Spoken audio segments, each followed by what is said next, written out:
साथियों नमस्कार, आप देख रहे हैं Sushil Kumar Upadhyay YouTube channel. Sushil Kumar Upadhyay YouTube channel पूरे देश से साक्षरता संविदा कर्मचारियों के संदर्भ में जो भी लेटेस्ट अपडेट आती है सर्वप्रथम आप तक पहुंचाता है। साथियों आज के विशेष रिपोर्ट हम दिखाएंगे भारतवर्ष के विभिन्न प्रांतों में काम करने वाले 5,50,000 साक्षरता कर्मी किस तरह से परेशान हैं, किस तरह से पूरे देश में लगातार उनका संघर्ष चल रहा है। जैसा कि आप हमारे लाइव स्क्रीन पर देख रहे हैं, उनके समक्ष क्या नया निर्णय लिया गया है, किस तरह से उनके समस्याओं का सामना करना पड़ रहा है, पूरी रिपोर्ट हम आप तक पहुंचाएंगे। तो साथियों इस वीडियो पर बने रहे। साथियों जैसा कि आप लाइव स्क्रीन पर देख रहे हैं, देश के 5,50,000 शिक्षा प्रेरकों के समक्ष रोजगार का संकट खड़ा, परिवार का भरण पोषण करना हुआ मुश्किल।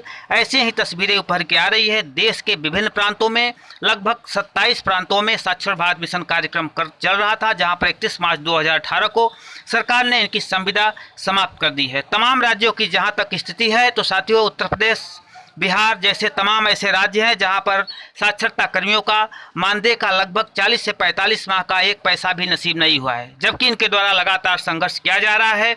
इनके द्वारा सरकार द्वारा जो भी तमाम योजनाएं चल रही थी, चाहे राज्य सरकार की योजना हो चाहे केंद्र सरकार की योजना हो, तमाम परियोजनाओं में इनके द्वारा विभिन्न जो सरकारी कार्य थे इनसे लिए जा रहे थे और ये लोग वेल क्वालिफाइड लोग थे। ये लगभग 7 से 8 वर्ष सेवा किए, लेकिन सरकार ने एकाएक इनकी संविदा को 31 मार्च 2018 को समाप्त कर दी, जिसके चलते प्रदेश के 5,50,000 शिक्षा प्रेरकों के समक्ष रोजगार का संकट खड़ा हो गया है और इन लोगों का परिवार का भरण पोषण करना भी मुश्किल हो गया है। हम बिहार की बात करते हैं जहां पर 17,000 साक्षरता कर्मी हैं और लगातार अपनी आवाज़ को बुलंद कर रहे हैं। वहां पे इस समय विधानसभा चुनाव चल रहे हैं और सरकार की तरफ से केवल इनको आश्वासन की घूंटी पिलाई जा रही है। ऐसी ही तस्वीरें आ रही हैं उत्तर प्रदेश की तरफ से, जहाँ पर यहाँ पे साक्षरता कर्मियों की संख्या 1 लाख है और लगातार शिक्षा प्रेरक अपने संविदा बहाली और मानदेय को लेकर संघर्ष कर रहे हैं। आने वाले 2 नवंबर को साक्षरता निदेशक कार्यालय का भी घेराव शिक्षा प्रेरकों द्वारा किया जाएगा, लेकिन तमाम कायदों के बाद सरकार इस तरह से केवल इनको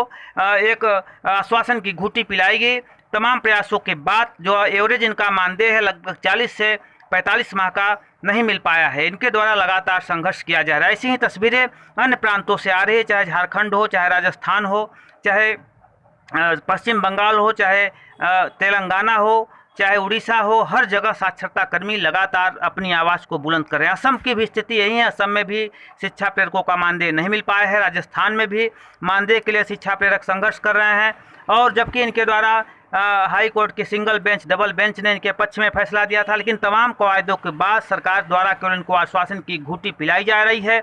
जहां तक चुनाव की बात है तो बिहार में विधानसभा चुनाव चल रहे हैं, जबकि मध्य प्रदेश में उपचुनाव हो रहे हैं, जहां पे कांग्रेस की सरकार गिरने के बाद जो करीब 25-30 विधायकों की सीट खाली हुई थी।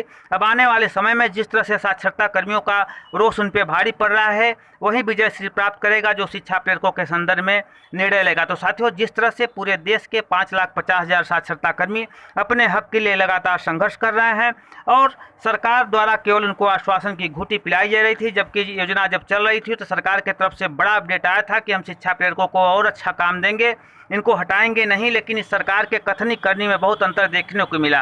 तमाम संघर्ष के बाद संविदा बहाली की बात कौन कहे, इनकी संविदा ही समाप्त कर दी गई और बकाया मानदेय भी नहीं दिए गए। तो साथियों आज की जो बड़ी अपडेट आ रही है वो आ रही है देश के विभिन्न प्रांतों से, जहां शिक्षा प्रेरकों के समक्ष रोजगार का संकट उत्पन्न। धन्यवाद, नमस्कार।